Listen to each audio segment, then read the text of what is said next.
Hello, everyone. Welcome in. It's good to have you here as we are in this Advent and Christmas season in our final Bible study live of 2024, which is Oh pretty yeah. crazy. I know. We will, this is the last one of this year, but not the last one we'll be doing, but the last one of this year. I'm Micah Melody. My pronouns are she and her. I'm the Director of Community Engagement for Transmission Ministry Collective, and I'm joined here by Peter. I'm Peter, and I'm the Development and Communications Coordinator here at TMC. And I use they, them, or he, him pronouns. And it's great to see everyone in chat already. Hello. Hi, Helix, Jamie, Tom, Amory, Birdie. Wow, we got quite a few people in chat already. That's amazing. And I see people talking about which versions of the Bible you use. I personally typically look at the NRSV and the updated version. And that's usually what I end up gravitating towards. But sometimes I also like the NLT as well. I also really like the Message sometimes too. So yeah. Yeah, I feel like I switch around a lot. Right now I also have the NRSV updated edition pulled up. But I think the Bible I typically use is the CEB also. I like that one. And then sometimes it really is nice to do a more sort of like poetic translation, like the Message. Yeah, it just depends on the mood, I think, for me. Yeah. And hi, Joe. Good to have you. Yeah, totally. It's definitely kind of a what I think they serve different purposes and kind of like they meet different needs. Yeah. So with that being said, as we're going through this, feel free to bring whatever version that you have as we kind of read it together. And if there are any translation differences that you're noticing, feel free to share those in the chat because those are always fascinating as we kind of look at things and realize that there might be a little bit of nuance that gets translated one way or another translator decides to go another way, which is definitely one of the ways that we can look at interpretation. So with that being said, let's jump in. So as always, we will we're going to break these, break the passage up. We're looking at Matthew 2, verses 1 through 18, and we'll break it up into sections and chunks, and we'll discuss it as we kind of walk through together. So to get us started, why don't we start with verses 1 through 6? So I can go ahead and read this for us. And I'm reading out of the NRSV. So Matthew chapter 2, verses 1 through 6. In the time of King Herod, after Jesus was born in Bethlehem of Judea, wise men from the east came to Jerusalem asking, "Where is the child who has been born King of the Jews? For we observed his star at its rising and have come to pay him homage." When King Herod heard this, he was frightened, and all Jerusalem with him. And calling together all the chief priests and scribes of the people, he inquired of them where the Messiah was to be born. They told him, "In Bethlehem of Judea, for so it has been written by the prophet. And you, Bethlehem in the land of Judah, are by no means the least among the rulers of Judah, for from you shall come a ruler who is to shepherd my people Israel." All right. So again, if there are any translation differences or anything that you're noticing there, I noticed that Amory was mentioning the interlinear Greek and English version, especially if you're noticing any fun like translation things in the Greek, feel free to share them out as well in the chat. But yeah, feel free to put in the chat any observations or questions you have from this section. But to get us started, I just wanted to, speaking of Greek, I wanted to note something that I always find an interesting kind of translation that the NRSV does is the term wise men, right? Like the idea of wise men, which in other places is translated magi, or um, um, the Greek is magos, or like magician, or like these are probably astrologers, people who study the stars, which makes sense that they're watching for the star, like, and they see the star over Bethlehem. But it's so interesting to me that these are likely from Zoroastrianism. Um, and it's just so interesting that in the Matthew account, the first people who honor Jesus are from like outside of the religious and cultural tradition and of Jesus's people. And it's just this really interesting inversion of who's in and who's out, like right away at the very beginning. Immediately. Yep. Immediately. Mm-hmm. Yeah, that's interesting. In your translation, did it say wise men? That was the Yeah, it says translation wise given? men, yeah, for the NRSV.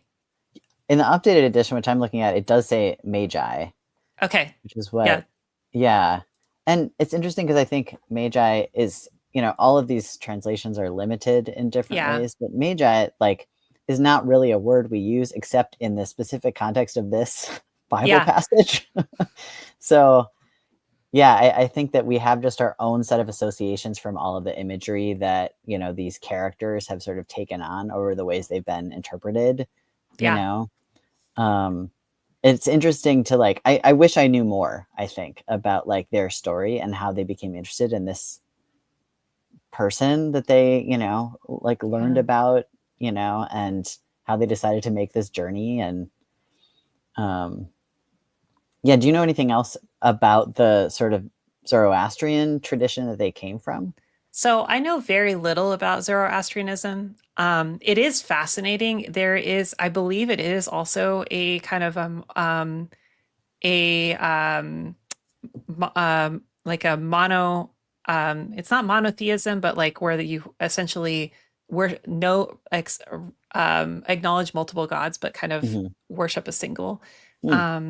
And there is this kind of it is interesting to see the Christian tradition, the way that these magi have been kind of the expounding on the tradition, right? So they have been given names, and the names have varied across different traditions, and times. But it's really interesting that we know so little about them, and yet they are such a fascinating part of kind of like I'm gonna go put up my nativity right now, and a lot of nativity is kind of combined the Luke account and the Matthew account with the shepherds and the magi.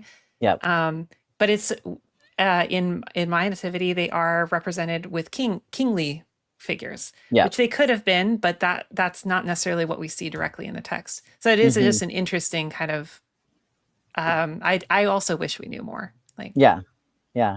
I'm seeing Birdie in the chat. I think it's cool that Christians in China and India have connected themselves to this story.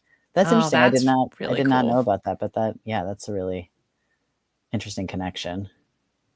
Now that also makes sense from the kind of the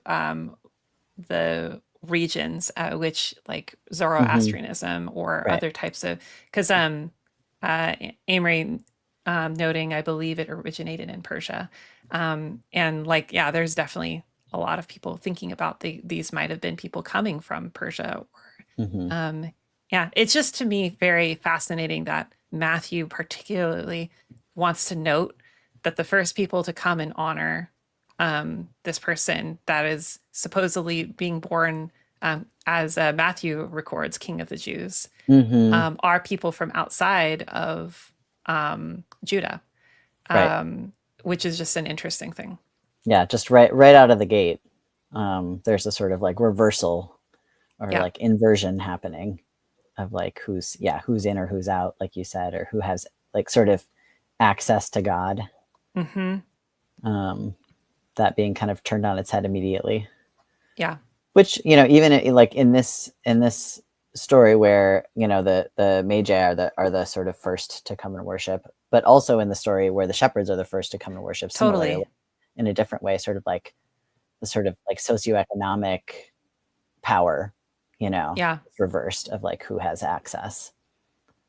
And I also wonder, contextually, I wonder if part of the reason that Matthew emphasizes this sort of contrast with the Magi and Herod, right? We'll talk more about Herod, Mm-hmm. and kind of this like this outsider, but also kind of this contrasting with like the political kind of king that's being placed in by the Roman government. Mm-hmm. Is if you look at the genealogy in chapter 1, it's the genealogy of King David, Right. right? And so there is this kind of contrasting of here are all these political figures and all these like here are the leaders, and it's almost making like a legitimizing case of like Mm-hmm. the real ruler in this way, or like Mm-hmm. right the one who has real claim to the throne. Mm-hmm. um it is an interesting kind of case to be made. Yeah, for sure.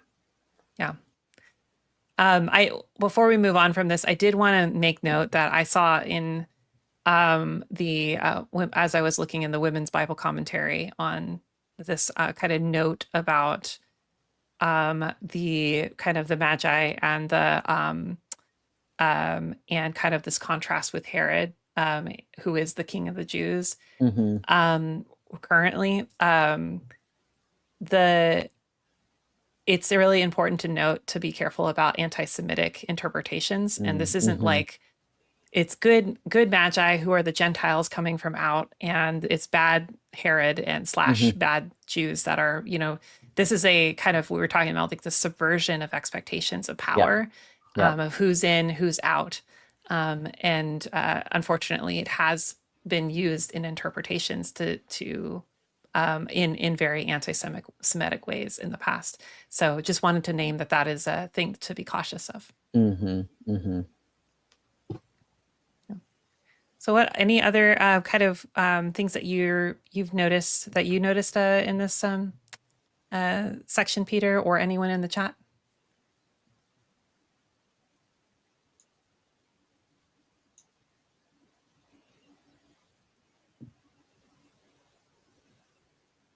It is interesting, like how much of a stir like Jesus coming on the scene made right away. I think that's Yeah, one thing that's sticking out at me.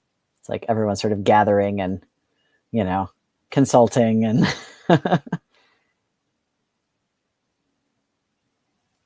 yeah, it's definitely things are kind of turned on their head, mm-hmm. and especially within the political structures, right? Like one thing that I noticed was like that stood out to me was in verse 3. When King Herod heard this, he was frightened. Yeah, Um, things so getting there shaken is. up. Mhm.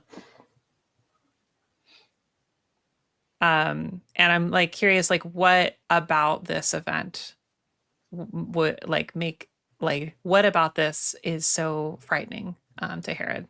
Yeah.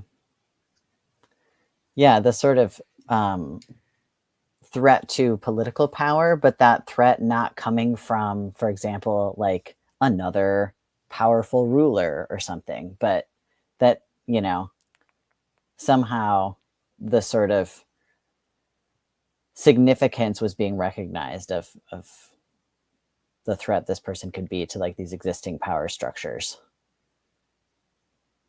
Yeah, I like that you said it's not the coming from a another it's not coming from a different existing kind of political power or Mm-hmm. um but like it's coming from a place that you wouldn't expect, right? Mm-hmm. Like small town, Yeah. um like no, people who aren't really well known, carpenter, like Mm-hmm. the being raised by a carpenter's family.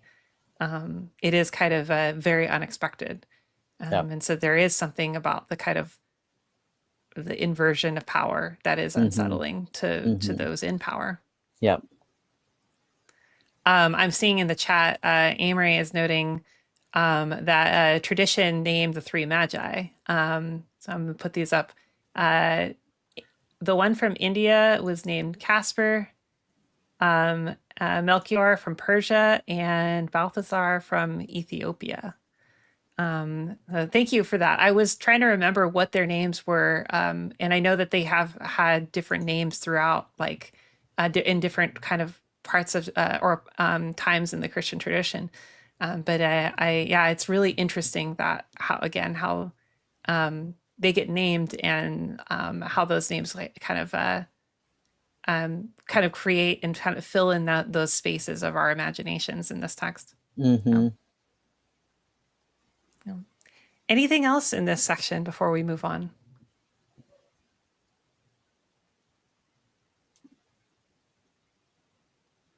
All right.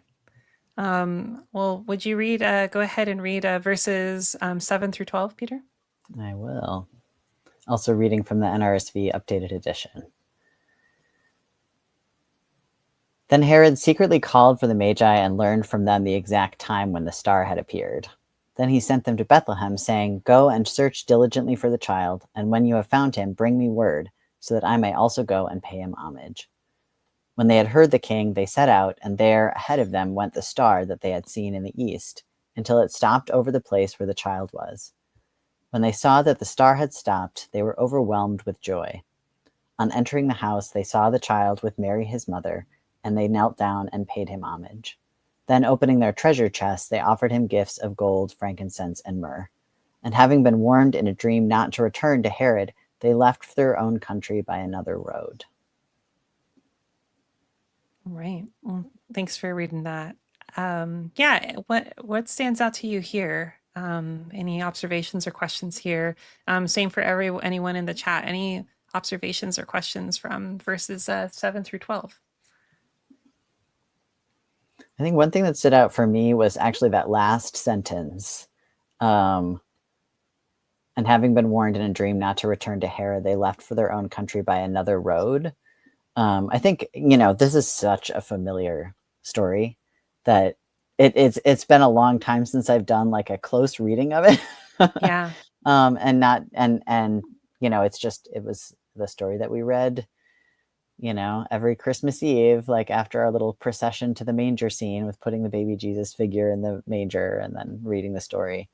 But I think, doing a closer reading of like such familiar words can be helpful sometimes. And I noticed that phrase, another road. And I also found a little reflection on the sort of from Brian G. Murphy on this passage as well.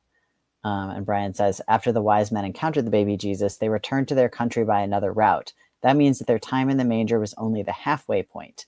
Half of their journey was still ahead.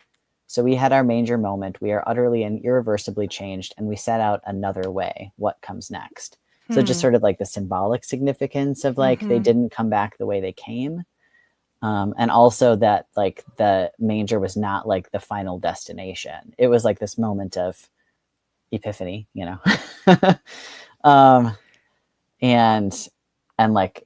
and being changed in this profound way and affected.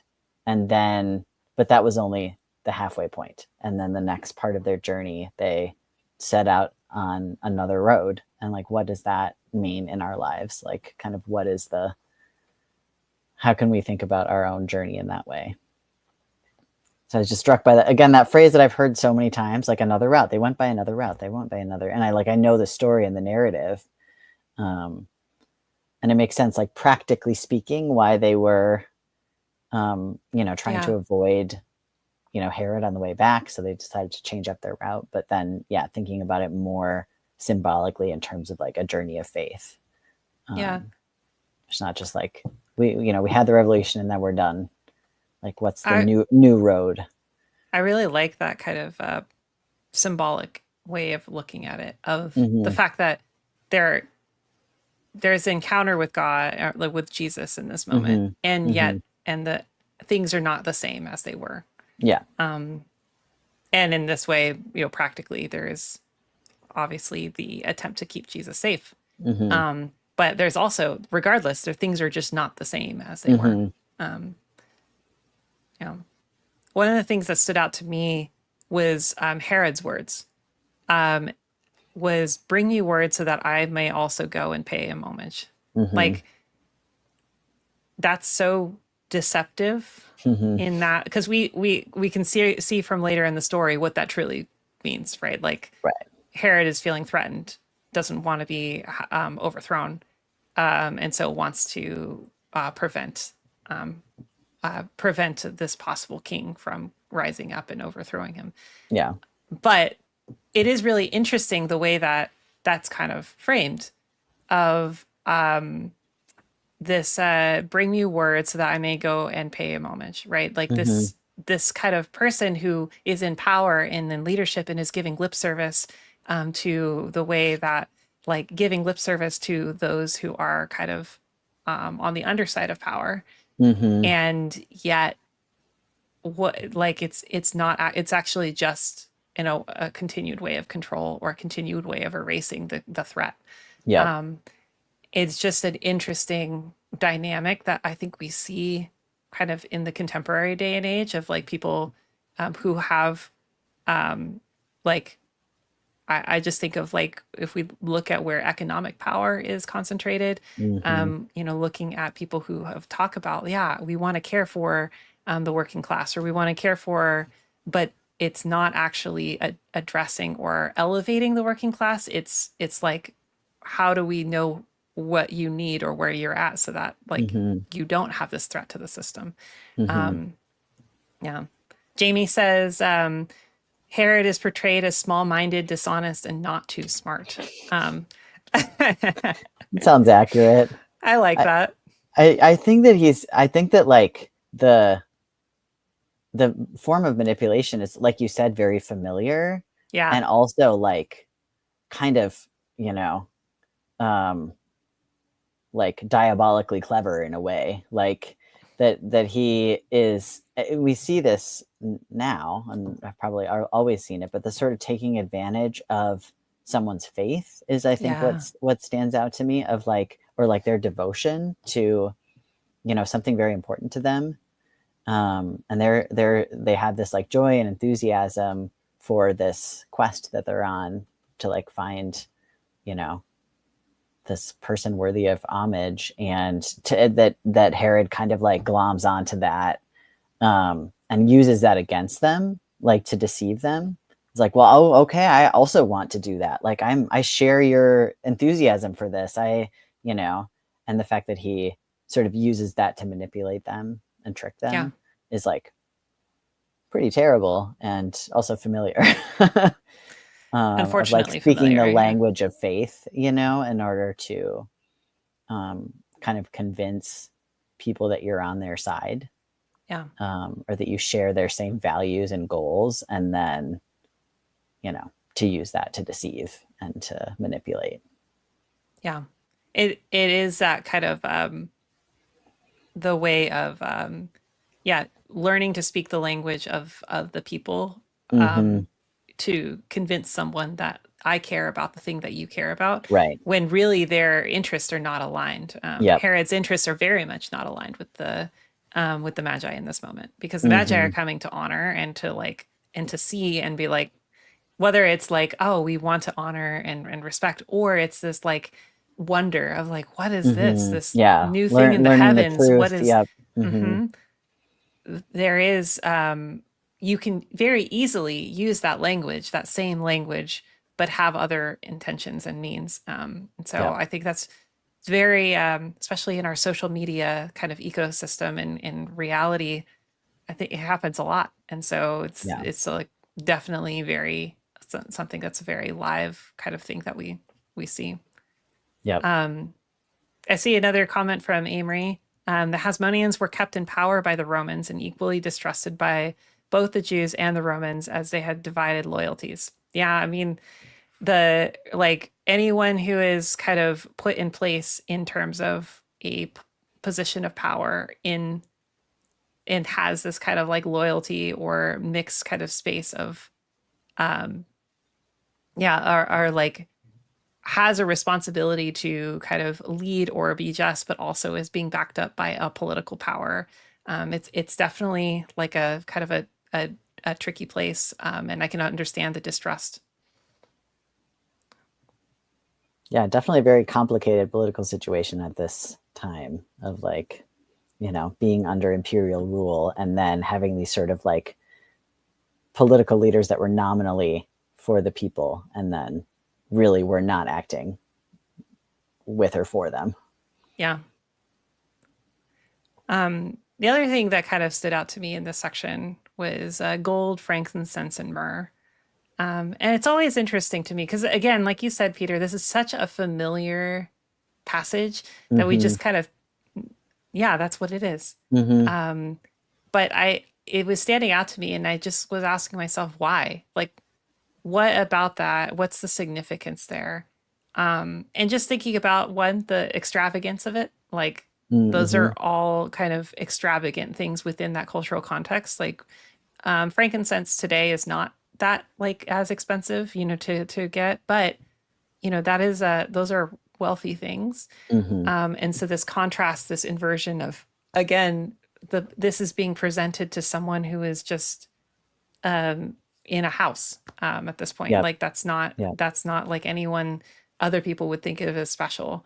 There is this like very significant contrast of inversion of rich and poor. This inversion of kind of people who have political power and those who don't, but maybe should. So this is definitely a lot going on there. Well, I was wondering too about the fact that only Jesus's mother is mentioned and not his father, and that she's kind of placed in, like that she's the person mentioned as being connected with him and like sort of there with him, and that also being maybe a bit of an inversion of like this child's being identified like by his mother and not his father, like that is the important relationship that's being highlighted. The child and his mother, like that's a repeating phrase. Yep.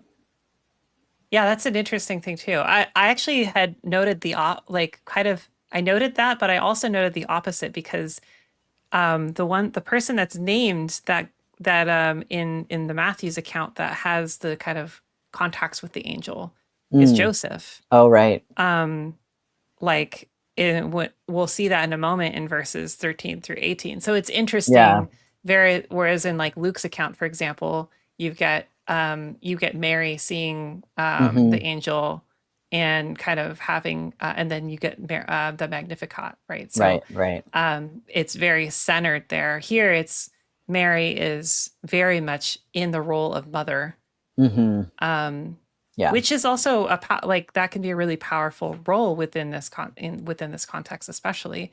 But it is interesting that Joseph is the when Mary is named.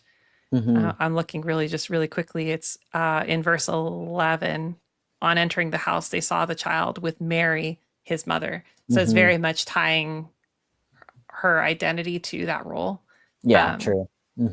So I think both could be. Yeah. Any other observations on this section before we kind of move on, or any further comments on the things that we've talked about for either you, Peter, or anyone in the chat?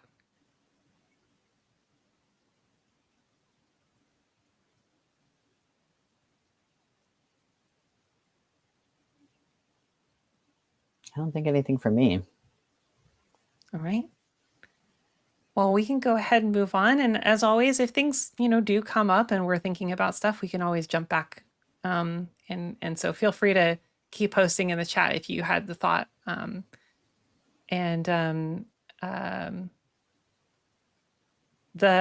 seeing something from Amory. The Greek word used for presented is the same for oblation. Oblation. Interesting. Is oblation like a sacrifice? Is that? I'm not sure I know the definition of that word. Yeah, I'm not sure I do either. Amory, would you say oblation? More oblation. Oh, okay. Right, a thing presented or offered to God. Yeah. Okay. Yeah, that makes sense. A little autocorrect moment happening. Been there. Yeah. Offering. Yes. Okay. Sure. Yep. so there's sort of a connotation of like an offering made to like a divinity. Yeah. So they're recognizing, yeah, mm-hmm, yeah, recognizing Jesus' divinity in that Yeah. moment. The other thing too, I just remembered about kind of the gold, frankincense, and myrrh is like gold is a gift for kings. Frankincense is and like frankincense potential. I don't know about myrrh, but I know frankincense is an offering, right? Like Mm-hmm. there is a something that you give to God, something that you give to kings. So there is this kind of even connotation and symbolism there of like this that's happening of like Jesus being this God Mm-hmm. and also this kind of kingly figure. Yeah. So yeah. Thanks, Amory. Well, let's jump into the last section here. So I will read verses 13. I think we're yeah 13 through 18. Let me read this for us. Now, after they had left, an angel of the Lord appeared to Joseph in a dream and said, "Get up, take the child and his mother, and flee to Egypt, and remain there until I tell you. For Herod is about to search for the child to destroy him." Then Joseph got up, took the child and his mother by night, and went to Egypt, and remained there until the death of Herod. This was to fulfill what had been spoken by the Lord through the prophet of "Out of Egypt I have called my son." When Herod saw that he had been tricked by the wise men slash magi, he was infuriated and sent and killed all the children in and around Bethlehem who were 2 years old or under, according to the time that he had learned from the wise men. Then was fulfilled what had been spoken through the prophet Jeremiah.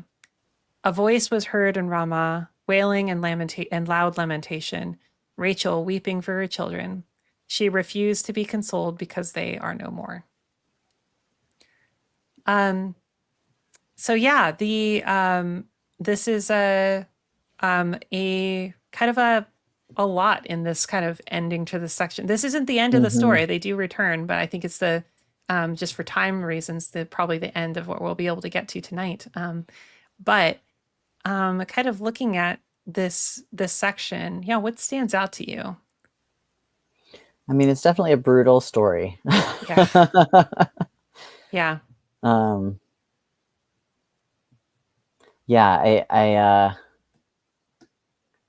I think that's the main thing that hits me just on a first reading is just how difficult of an account this still is to read. And again, it's a familiar story.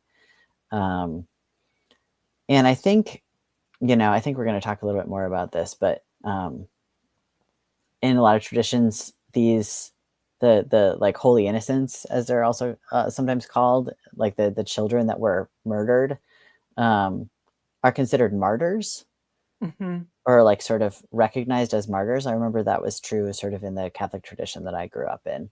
And just sort of like examining that a little bit and sort of feeling a little unsettled by that idea that they sort of like almost the framing that they gave their lives, these babies, Yeah, as if they had like some kind of choice in the matter, or as if that is like a sort of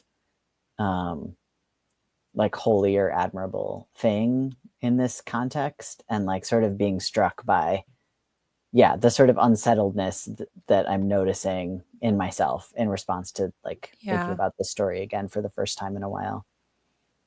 yeah. As thinking about it again, I encountered I was in the Global Bible Commentary, which is a is a really great commentary. It's a smaller commentary, but it looks at scripture through the lens of people around the world. Mm. And one of the author for the book, to the commentary on Matthew, Alejandro Duarte, had a quote that really hit me and made me sit with that tension. Mm-hmm. I want to read that for us. He writes, "What concerns me did not seem to concern Matthew, yet this issue fits the theological question that Matthew raises for us. Matthew's communities, as well as the early Christian communities and the patristic tradition, read Matthew 2 as a reference to a historical event. The Messiah is saved at the expense of others, according to the will of a father who does not care for those little ones that his son should then should take care should take care. It is indeed his mission, according to Matthew 1 Matthew chapter 1 verse 21, because to save his people from their sins also means, in the theology of the Hebrew Bible, to save the people from the harm that awaits them in their daily lives. And so it is this like really interesting tension. And as you're kind of highlighting the kind of martyrdom of these children, and they didn't have a choice. And if I know many people don't read this through a strictly historical lens, but reading this within the kind of context of this being something that is being held as, whether we read it through a historical lens or an allegorical lens to draw metaphor to the Exodus, which we'll talk about a little bit too. There's still this kind of tension of Jesus being saved at the expense of a bunch of other innocent children. Yeah. And I mean, saved at the expense of any lives, in, like regardless of innocence, right? Like, right. When we put that word on there of just saying innocent, right? Like the loss of life period is tragic and awful. Yeah. And so it is this theological tension point and wrestling point that I've been sitting with as I've been kind of reflecting on this of, this is complicated because yes, this is kind of, imagine what would have happened if Jesus was not saved. And yet, could there have been action? Could God have like warned the Magi before, like all these different things. Why, like the questions of why. So I thought it was just a really helpful tension kind of that this commentator highlights. Well, it's very much like presented as sort of God's will or God's intervention that saves Jesus, but leaves the rest of these children to die, and sort of, and it's not an unfamiliar tension either of like, okay, well, what is it, what does it say about God's character if we're saying God would sort of, like turn a blind eye to all this other death and, it's just, it's just the problem of evil again, I guess. But also, in this particular instance of like, how can we read this in a way that, avoids characterizing God that way? Yeah. Or, I think even allows the question, even for people who might read that and like kind of wrestle with that. I think there is ways that it's okay to ask God, like, why did you do this? Why did you do this? Like, if this is truly the theology that we're sitting with, that this is something that's God's will, right? Like, I think that's where a lot of my kind of theology on how I understand God's kind of sovereignty within, like, understanding the way that God moves in the world of almost more like a really, really good chess grandmaster, like being able to see a lot of things for ahead of time, but also there being ways of like, there's human agency involved too. Like, right. Like, holding both is definitely possible. Well, and I think like just at this time of year generally, and as we're thinking about the incarnation, I feel like we often end up reflecting on sort of God's vulnerability. Or like God's choice to become vulnerable. And like that always feels like an important part of what the incarnation means. And also another, like, one of the most important revelations about who God is and God's nature, So sort of in contrast to the way this story has usually read, like the incarnation, being motivated by God's desire to like become close to us, become vulnerable in relationship to us, like express love in that way. And vulnerability, like as Amory is kind of pointing out here in the children are always among the most vulnerable in any society. And so the fact that God, within the Christian understanding of Jesus being incarnate, as a child, as an Mm-hmm. infant. That's a really powerful statement of this Yep. idea of a God who has this, like, depending on however we want to look at God, being able to kind of enter into that space of vulnerability and Right. solidarity with the vulnerable. Right. Um, and I think that that's the really beautiful way to kind of see that and wrestle with that. Well, and maybe that's something that's also being highlighted in this story of like Yeah. God was like placed themselves among the most vulnerable, these children that were, you know, being, placed in danger because of the sort of political machinations of the powerful people around them, and Yeah. that's the sort of group among which, God sort of chose to make himself manifest. Yeah. And Amory, I see you also noted that like Matthew might have seen the parallels with the slaying of the firstborn in Egypt. And I think you could definitely read Matthew chapter 2 and the flight to Egypt as a kind of a parallel between the story of the Exodus and the story of the of that, and also this Mm. inversion of like who's kind of the political power at the time. The infants are killed who are 2 years or younger. That's a parallel. There is an escape to Egypt or to an Egyptian family, like Moses, like becomes is given to an Egyptian family, as raised in that context, escaping death. And then like later, both Jesus and Moses return to lead their people. Um, and so there is this kind of very strong parallel to the Exodus story and so I do think that there are ways that I could probably imagine that Matthew would have had that in mind, because this is while writing this and while people are talking and sharing these kind of perspectives like this are these stories, this would have been in their mind as well. Mm-hmm. Yeah, what was Matthew sort of like? What were the connections Matthew was making? Do you think, like between the two stories? I mean, I think one of them is the kind of this is similar to it reminds me of the transfiguration, right, Mm-hmm. where there is this kind of paralleling between Jesus and Moses that has happening in that moment as well. In that case, it's Moses and Elijah, right? Like I'm looking at kind of the story out of the one that I'm most familiar with is the story out of Mark, Mm-hmm. where then Jesus is kind of elevated in this like full transfiguration moment. But this idea that there is this kind of paralleling to someone who is going to lead as a deliverer, right? Like there is Mm-hmm. this setup here, and as well, I wonder if there is a sort of like, hey, remember our history, remember our tradition. Yeah. We need to be careful about kind of becoming oppressors ourselves. Like I wonder if that's part of it too. Oh, that's really interesting. Yeah, because it's actually like the people's own leader who's like Yeah, enacting this violence on them. yeah. Yeah.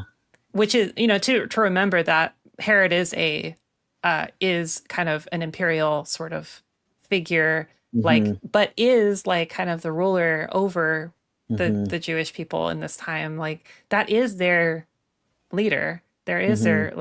their king, but also Mm-hmm. has imperial backing. So Right. like Roman imperial backing. So just kind of maybe even drawing the parallels there to like even open the eyes of saying like, look, there is oppression here happening, Yeah.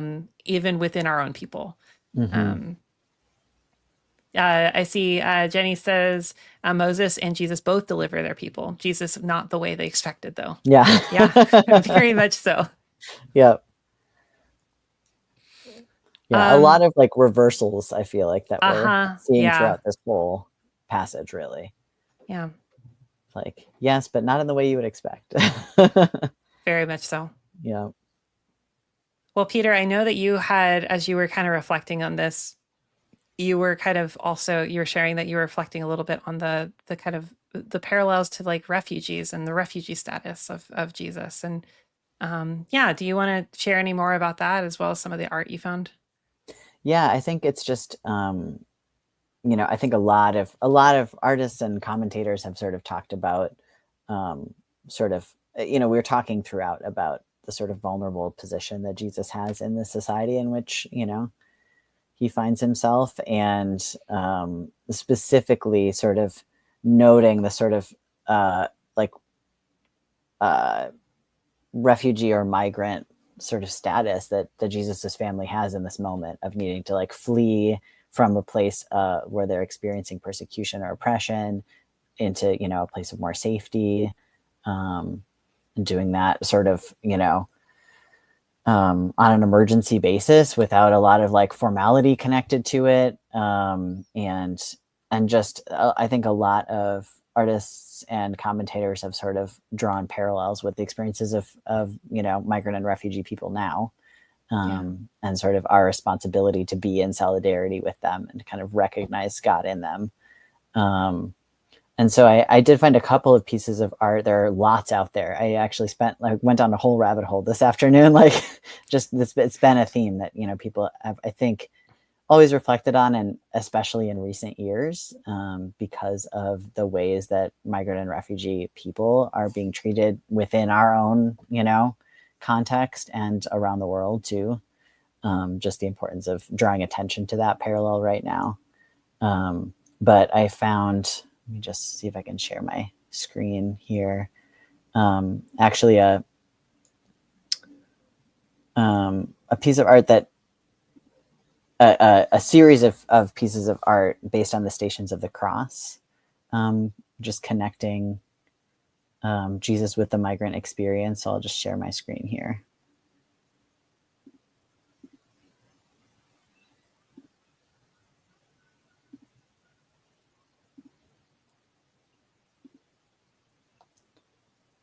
So we can see here the artist is Michelina Nicotera Taxiera.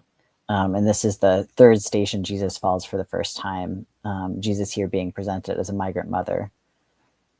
And then there's a whole series of these pieces of art based on the Stations of the Cross.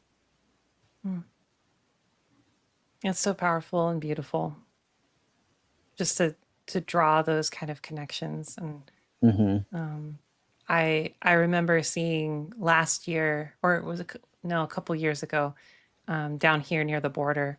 I'm in San Diego, and someone set up during the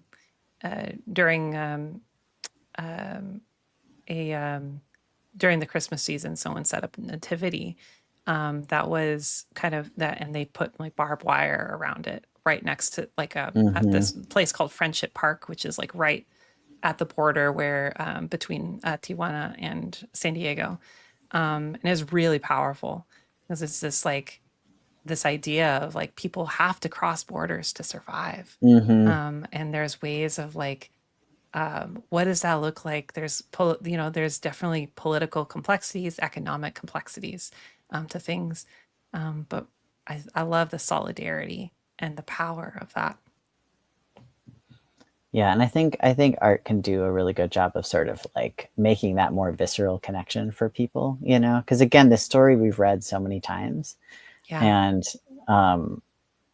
and like it feels like this abstraction or this something that happened a long time ago, which it did, and also it demonstrates a pattern of sort of the way that we treat each other and the way that we are called to treat each other. yeah. So I'm just going to share one more. I think this image may be familiar to folks because I think it's been shared quite a lot. But it's an image by Kelly Lattimore, which presents this specific moment in this story from the perspective of a migrant family. Let me just present one more time.